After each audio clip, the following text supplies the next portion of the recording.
자면서 들으면 더 편안한 야담과 옛날 이야기. 오늘도 즐겁고 행복한 하루 보내세요. 구독과 좋아요, 알림 설정도 잊지 말고 꾹 눌러주세요. 옛날 한 고을에 아주 어여쁜 복동이가 태어났습니다. 다른 아기들과 다르게 유난히 귀엽게 울었는데 주변에서 모두 복을 타고났다고 하였지요. 그도 그럴 것이 아이의 아버지는 이후에 이조판서가 될 제목이었답니다. 진씨 집안은 대대로 조정 관리들이 많았던 덕분에 많은 사람들의 존경을 받고 있었지요. 가연이는 주변의 기대와 달리 딸로 태어났지만 어릴 적부터 똑똑한 모습을 보였습니다. 무엇보다 사건이 터질 때마다 주체적으로 나서는 것이었습니다. 한 번은 귀여운 여동생이 가까운 양반댁 자제들과 싸움이 났는데 중재를 하는 조숙함을 보였답니다. 그런데 이게 무슨 일일까요? 부모님이 그렇게 기대를 했던 가연이가 글도 제대로 못 읽는 것이었습니다. 여동생이 천자문을 떼고 있을 때도 여전히 글도 못 읽고 게으름만 피우는 것이었지요. 걱정이 많던 어머니는 유난을 떨었지만 아버지는 조금 더 지켜보자고 했습니다. 그래도 큰 진척이 없자 아버지가 결단을 내렸지요. 부인, 아이를 나무랄 것이 아니라 머리도 식힐 겸 저 멀리 지방으로 보내는 것이 어떻소? 황간의 딸도 비접을 다녀온 뒤로 글 공부에 여념이 없다 하오. 그리하여 가연은 어머니와 식솔들 몇 명과 함께 바닷가가 보이는 인천으로 떠났습니다. 글을 못 읽는다는 주변의 압박도 없으니 오랜만에 가슴이 탁 트이는 것 같았지요. 특히 배를 타고 바닷바람을 쐬고 돌아오면 복잡한 머리도 아주 맑아지는 것이었습니다. 그렇게 머슴 2명과 배를 타고 오던 가연이는 깜짝 놀라는 일이 벌어졌습니다. 지나가던 왈패들이 기회를 엿보고 기습을 한 것이었지요. 가연이 양반댁 자제로 보였으니 조금만 털어보면 재산 좀 불릴 수 있을 것이라고 믿은 것이었습니다. 이 어리석은 녀석들아, 나 하나 잡는다고 너희들 배가 부를 것 같으냐? 가연이는 주체적인 아이답게 왈패들을 타박하는 것이었습니다. 어라, 쬐그만 게 못하는 소리가 없구나. 내가 어느 집 딸인지 모르겠지만 하루 먹을 밥도 못 챙기는 우리한테는 요만큼의 겁도 못 준다. 가연이는 왈패들이 어리다고 무시하고 있다는 것을 알고 있었지요. 그 어린 나이에도 왈패들의 마음을 모두 꿰뚫고 있는 것이었습니다. 오냐, 어디 덤벼보거라. 나같이 어린아이 잡아서 돈 벌었다고 하면 참 너희 부모들이 좋아하겠다. 쬐그만 게 정말 혼나볼래. 왈패들이 으르렁거리는데 저 멀리서 말발굽 소리가 들리는 것이었습니다. 가연이는 도움을 요청하려고 손을 흔들었는데 마침 이쪽으로 오는 것이었지요. 그런데 이게 무슨 일일까요? 말을 타고 온 사람은 다름 아닌 가연이처럼 어린아이였습니다. 말에서 펄쩍 뛰어오르더니 가연 앞에 멋지게 착지하는 것이 아니겠어요. 최근에 배 타고 오는 사람들 돈을 터는 놈들이 있다더니 바로 너희들이구나. 왈패들은 어안이 벙벙했습니다. 어린 남자아이가 칼을 빼들고 포졸 노릇을 하고 있으니 말이에요. 아니, 이건 또 어디서 굴러온 개뼈다귀야. 남자아이는 왈패들 앞에서 조금도 겁을 먹지 않는 것이었습니다. 가연은 남자아이가 검을 휘두르는 모습이 심상치 않아 보였지요. 자신 있으면 날 치우고 저 아이를 잡아가 보든가. 이 녀석아, 가서 엄마 젖이나 더 먹고 오면 그때는 내 얘기 좀 들어줄게. 다치기 싫으면 그 노리개 들고 그냥 꺼지거라. 그런데 남자아이가 시익하고 웃더니 번개처럼 움직이는 것이었지요. 방심하던 왈패들은 서둘러 검을 빼려고 했지만 그러기도 전에 모두 손에 상처가 난 것이었습니다. 겁에 질린 왈패들은 바로 주랭랑을 치는 것이었지요. 괜찮니?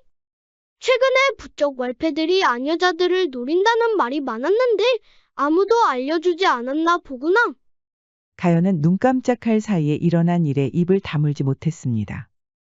다음에는 호위군대를 데리고 가는 게 좋을 거야. 남자아이가 가려고 하자 가연은 그제야 정신을 차렸지요. 그런데 다짜고짜 부채부터 꺼내는 것이 아니겠어요. 부채는 왜 꺼내는 거야? 부끄럽지만 난 아직 글을 못 읽어. 이 부채에 내 이름을 새겨놓으면 나중에 글을 읽게 됐을 때 알아보고 이 은혜에 대해 빚을 갚을 거야. 남자아이는 이해할 수가 없었지요. 바로 이름을 말하면 되는 일을 굳이 부채에 새기라고 하니 말이에요. 그냥 지금 이름을 말해주면 되잖아. 내가 왈패들을 무찌르는 순간에 부끄러웠어. 그동안 글도 못 읽는데 게으름만 피웠거든. 앞으로는 너처럼 글 열심히 공부해서 나중에 이 빚을 갚을 거야. 그제야 남자아이는 이해가 가는 것이었지요. 생각해보니 가연의 발상이 너무나 귀여운 것이었습니다. 글을 못 읽는다는 건 굉장히 창피한 일인데 그것을 솔직하게 말하는 아이도 처음 보는 것이었습니다. 게다가 부채에 이름을 새겨 놓으면 나중에 알아내서 은혜를 갚겠다니 생각할수록 가연이가 귀여운 것이었지요. 그거 참 재밌는 생각이야. 남자아이가 부채에 이름을 또박또박 새겼습니다. 가연이는 읽지는 못했지만 남자아이의 글씨 쓰는 실력이 아주 일취월장하다는 것은 알 수 있었지요. 내가 한 약속대로 나중에 글자를 알아보면 은혜를 갚아야 해. 남자아이는 그렇게 떠났고 가연이는 그날 이후로 아주 열심히 공부를 하였습니다. 같이 비접을 온 어머니는 가연이의 달라진 모습에 눈물이 글썽거리는 것이었습니다. 그렇게 세월이 흘러 가연은 누가 봐도 아리따운 처녀로 성장했습니다. 웬만한 선비들보다 글을 훨씬 많이 꿰차고 있었지요. 그런 가연이도 이제 시집을 갈 나이가 됐습니다. 남자를 만나라고 할 때마다 늘 거절만 했는데 이번에는 이조판서가 된 아버지의 불호령이 떨어진 것이었습니다. 나이가 찼으면 당연히 시집을 가고 가정을 꾸려야지. 언제까지 그렇게 혼자 있을 참이냐. 가연이 결혼할 상대는 바로 병조판서 홍씨의 아들이었답니다. 사실상 정략결혼이나 마찬가지였지요. 똑똑한 가연은 병조판서가 호시탐탐 나란 일에 간섭하고 있다는 것을 알고 있었습니다. 영의정과 좌의정이 대립할 때도 어디 쪽에 줄을 설지 계산만 하는 남자였지요. 그렇게 자기 영전만 노리는 사람의 며느리는 되고 싶지 않았던 것이었습니다. 하지만 아버지의 야망도 만만치 않았기에 결국 병조판서의 아들 재찬과 혼례를 올리기로 했습니다. 재찬은 말끔한 외모의 목소리도 중저음이라서 주변 여자들에게 인기가 많았답니다. 가연의 이상형은 아니었지만 부모님에게 등 떠밀려 하는 결혼이었지요. 가연은 그렇게 혼례를 올리고 신혼방에서 기다리고 있었습니다. 재찬이 들어오자 괜히 긴장이 되는 것이었지요. 그래, 이왕 서방님도 생겼는데 즐길 건 즐겨야지. 가연은 재찬 앞에서 저고리를 벗고 그 아리따운 자태를 드러냈습니다. 지금까지 남자 앞에서 저고리를 벗은 적은 한 번도 없었지요. 재찬은 눈이 휘둥그레졌답니다. 가연의 자태가 생각보다 너무 아름다운 것이었지요. 부인, 절세미인이라는 말은 익히 들었소만 이 정도일 줄은 정말 몰랐소. 서방님, 이미 눈치채셨겠지만 저는 이 혼례가 내키지 않았습니다. 하지만 이미 벌어진 일을 어찌 되돌릴 수 있겠습니까? 이왕 이렇게 된 거 저를 받아주시지요. 재찬은 가연을 끌어안고는 뜨거운 입맞춤을 하였습니다. 서방님, 생각보다 빨리 딱딱해지셨네요. 이게 이렇게 커졌다는 건 제가 그만큼 좋다는 뜻이 맞지요? 재찬은 수줍은 미소를 지었습니다. 가연이 커진 물건을 감싸 쥐었을 때는 자지러질 것처럼 보였습니다.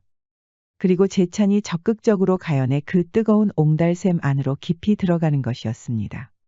가연은 양다리를 그렇게 오랫동안 벌려본 적이 없었답니다. 그런데 가연은 뭔가 찜찜했습니다. 재찬의 물건이 커지고 딱딱해지기는 했지만 의외로 고요하고 침착한 것이었지요. 가연은 계속 농담과 함께 추파를 던졌지만 재찬은 그저 미소 짓기만 했답니다. 그래 뭐, 서방님은 평소에도 점잖은 분이니까. 원래 남자와의 하룻밤은 그런가 보다 하고 넘어간 것이었지요. 그런데 이게 무슨 일일까요? 다음 날 아침 시부모에게 절을 하는 중에 재찬이 피를 토하고 쓰러지는 것이었습니다. 시부모도 놀랐지만 가연도 기절할 정도로 놀란 것이었지요. 재찬은 그대로 하늘나라로 가버렸고 이조판서와 병조판서 집안이 충돌한 것이었습니다. 아무리 봐도 가연이 저 계집이 내 아들을 잡아먹은 것이 분명하오. 마음 같아서는 당장 쳐 죽이고 싶지만 비구니가 되어서 속지 않은 것이 어떻소? 가연의 아버지 이조판서 진씨도 가만히 있지 않았습니다. 사건의 진상을 파악하는 것이 먼저 아니요.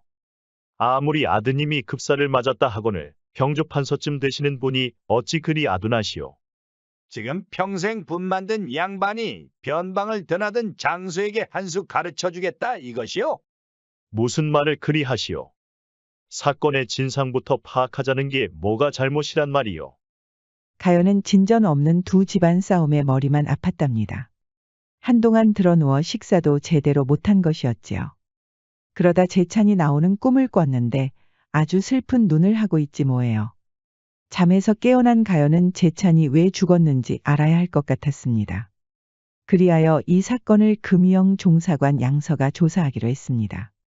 그런데 가연의 아버지는 혀를 끌끌 차는 것이었지요. 양서라면 야망이 많은 놈으로 아는데 병조판서가 금이영에서 제조를 겸임하고 있으니 분명히 홍씨의 편에 설 게다. 에야, 마음 단단히 먹거라. 가연은 한숨만 푹 쉬는 것이었습니다.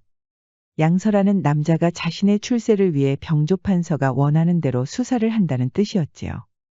그럼 결국 가연은 비구니가 될 운명인 것이었습니다. 세상에, 하루아침에 과부의 비군이라니, 이게 무슨 기구한 운명이란 말인가. 그리고 기다리던 양서가 도착했습니다. 얼굴만 봐도 고지식하고 원칙만 지킬 것 같았지요. 칼로 푹 찔러도 피 한 방울 흘리지 않을 것처럼 냉담해 보였답니다. 부인 말씀은 익히 들어서 알고 있습니다. 이대로 갔다가는 비구니가 될 운명이니 차라리 수절 과부로 남는 것이 어떻습니까? 수절 과부라고 하셨습니까? 그렇습니다.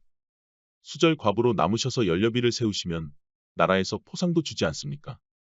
이 사건은 이렇게 정리하는 것이 어떻습니까? 그런데 가연은 생각해 보니 화가 나는 것이었습니다. 죄도 없는데 수절 과부는 무엇이고 연료비는 또 뭐냐는 것이었지요. 종사관 나리께서는 원칙을 지키는 분으로 알았는데 그것이 아니셨습니까?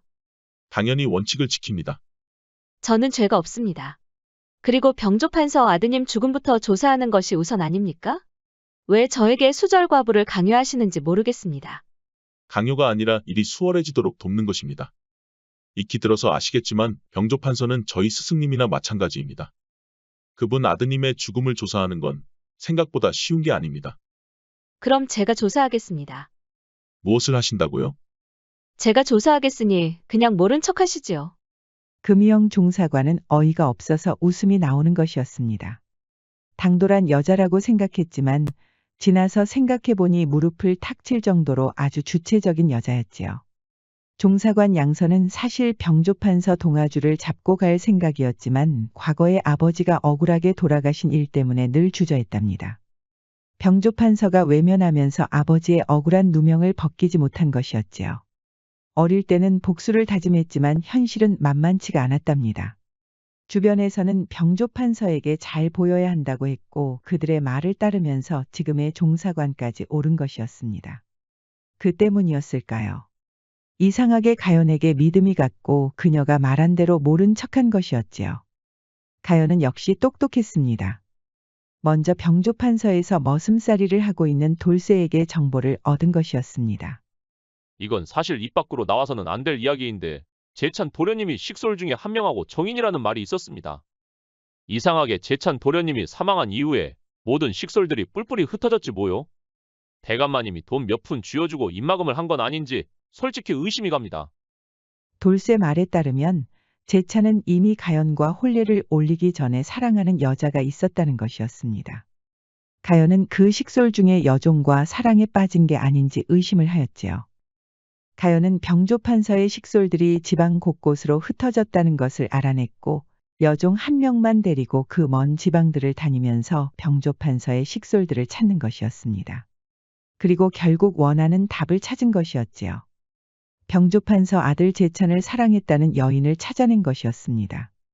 예상대로 병조판서 집에서 일하던 여종이었습니다. 가연은 여종이 일한다는 양반댁을 찾았습니다.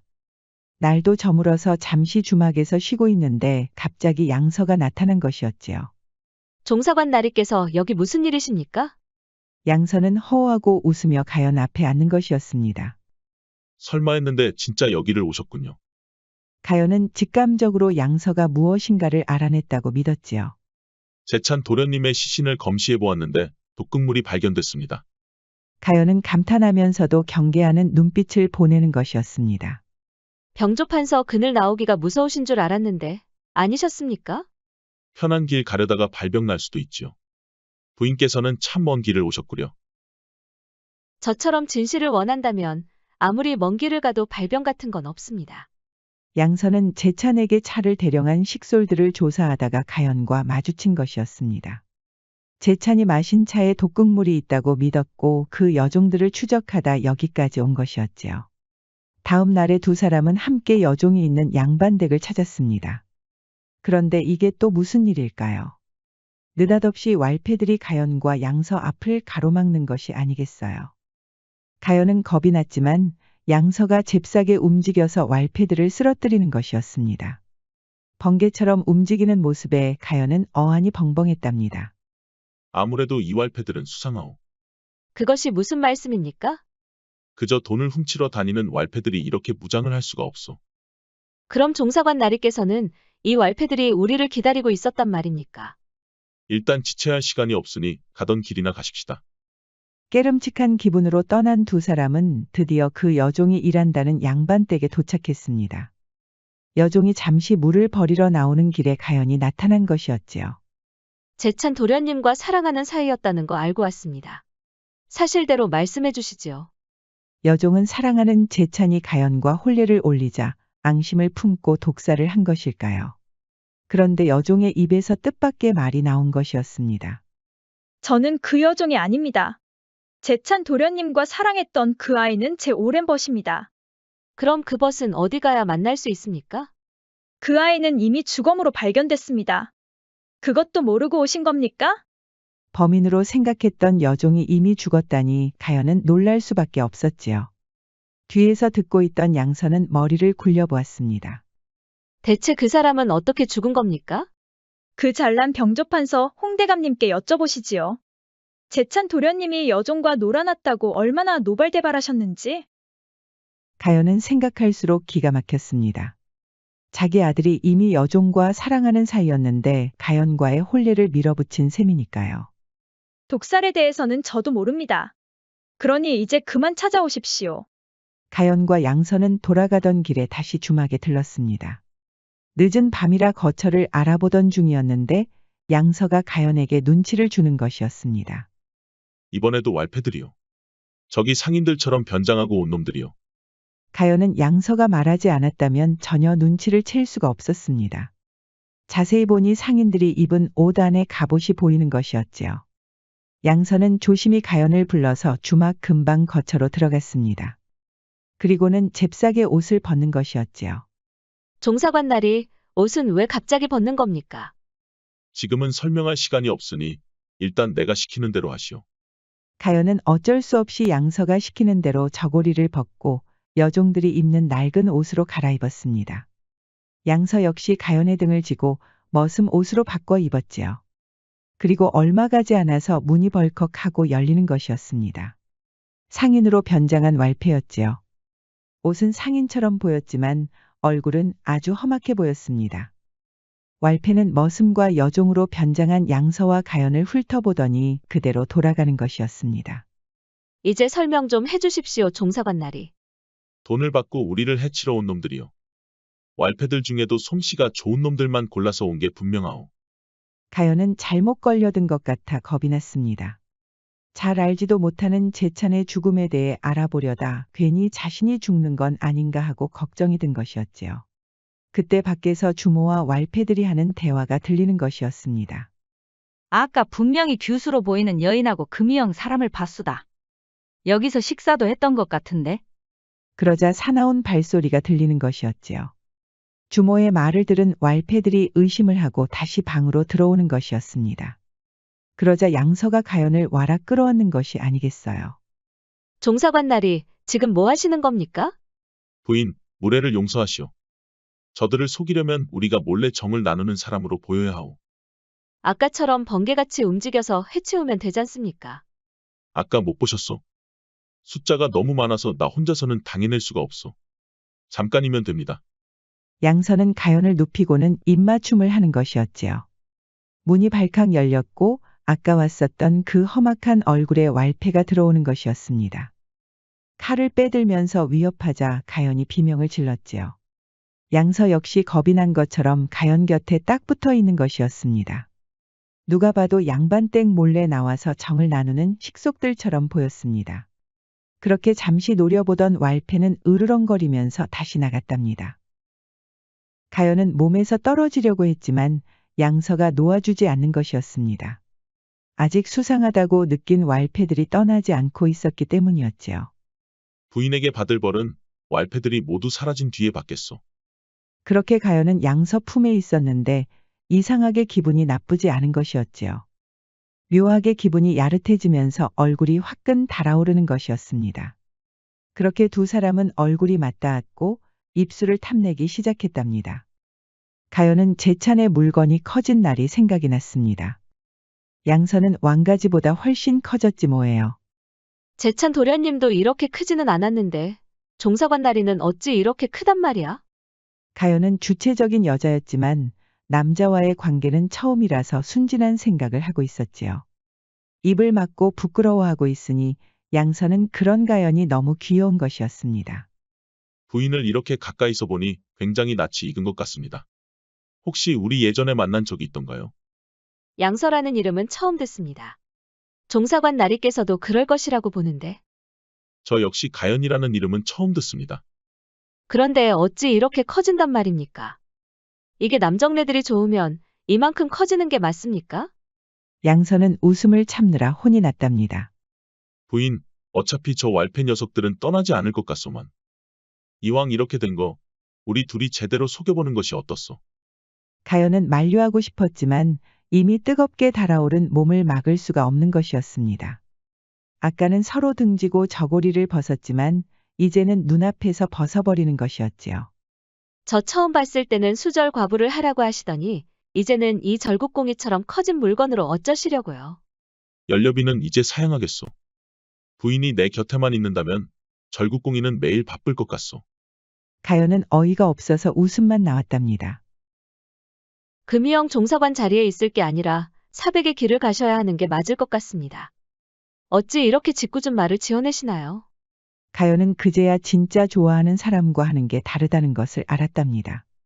병조판서의 아들 제찬의 일은 안 됐지만 신혼 첫날 밤은 진짜 좋아서 한 게 아니었지요. 제찬 역시 사랑하는 여종을 두고 가연과 하룻밤을 보내는 것이 많이 괴로웠을 겁니다. 가연은 양서에 커진 물건이 들어오자 처음으로 짜릿한 경험을 한 것이었지요.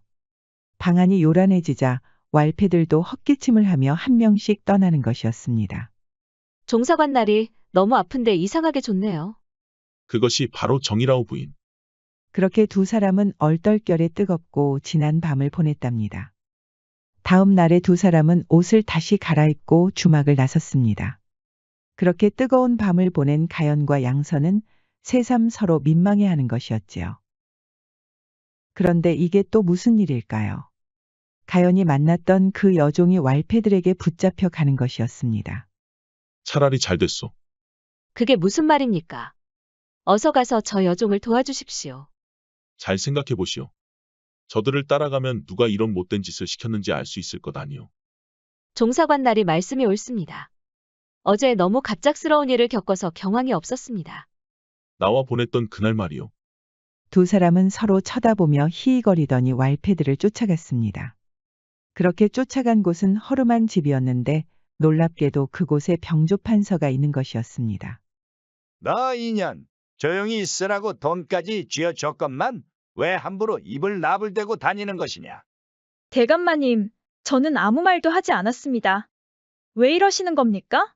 내 아들 요절한 것도 분해 죽겠는데 왜 피라미 같은 너희들이 성가시게 하느냐? 여봐라. 이 어망한 것을 해치우거라.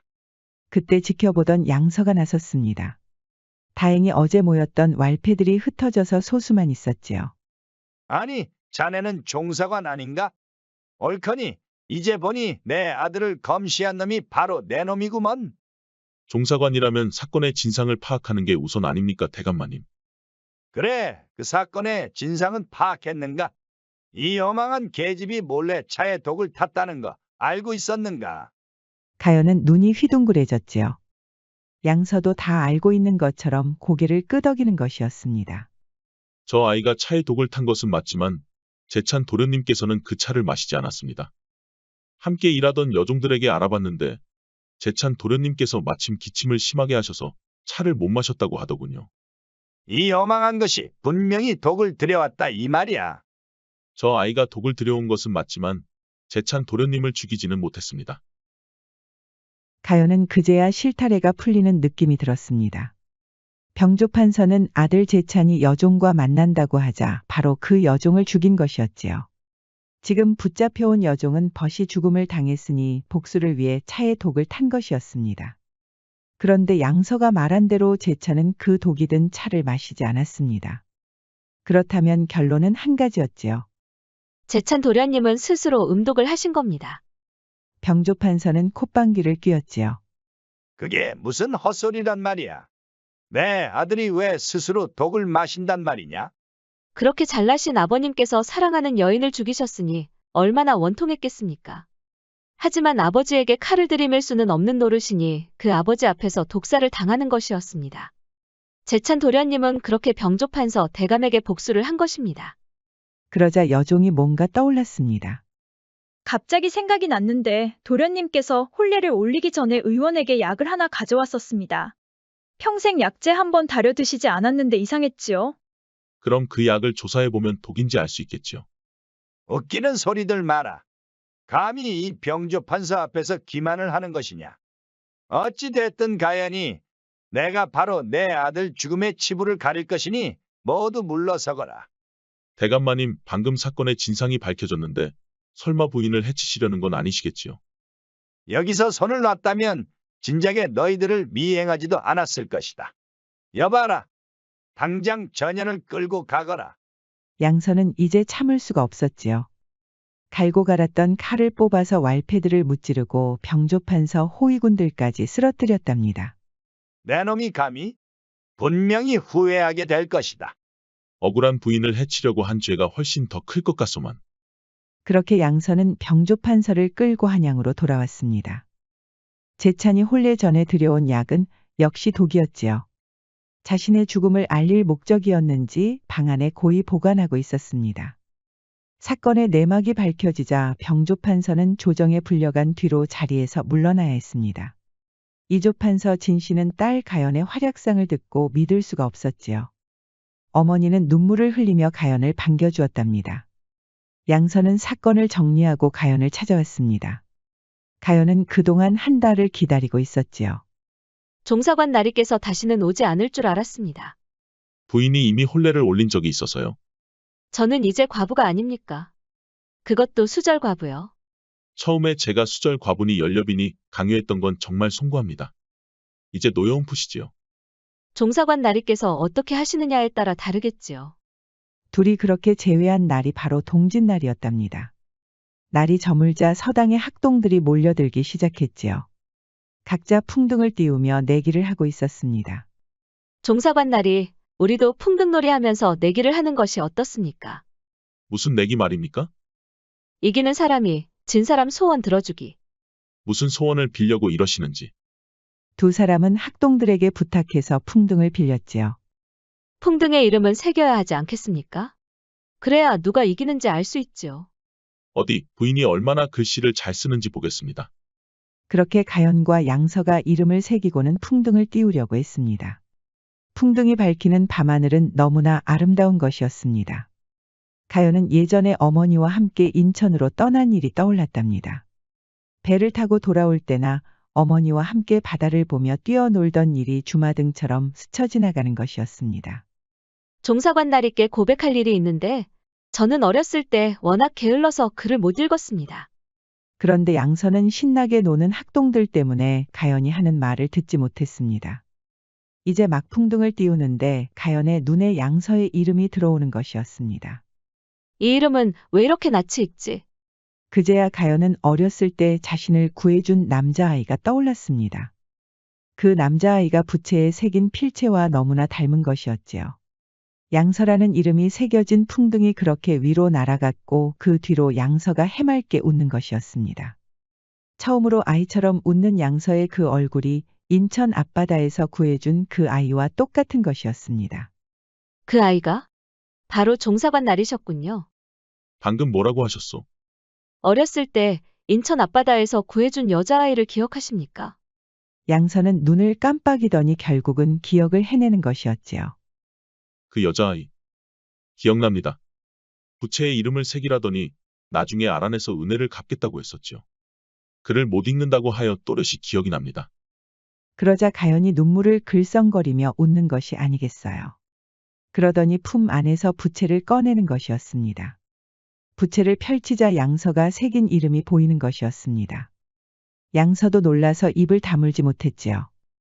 그럼 그때 그 아이가 부인이었단 말입니까? 어릴 적 일이라서 그저 가슴속에 품었던 일이었는데 종사관 나리의 글씨를 보고 바로 떠올랐습니다.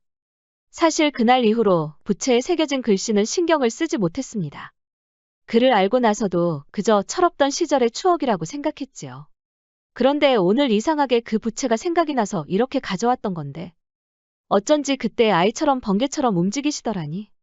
양서도 복이 받쳐서 눈물이 글썽이는 것이었지요. 늘 차갑게만 보였던 양서도 감복한 것이었습니다. 그때 빚을 갚겠다고 하셨는데 병조판서라는 썩은 윗물을 없애는데 도움을 주셨군요. 사실 병조판서의 뜻을 따라 여기까지 올라온 것이 늘 부끄러웠습니다. 부인께서 저희 죄를 씻겨주신 겁니다. 더 많은 풍등들이 밤하늘을 덮었답니다.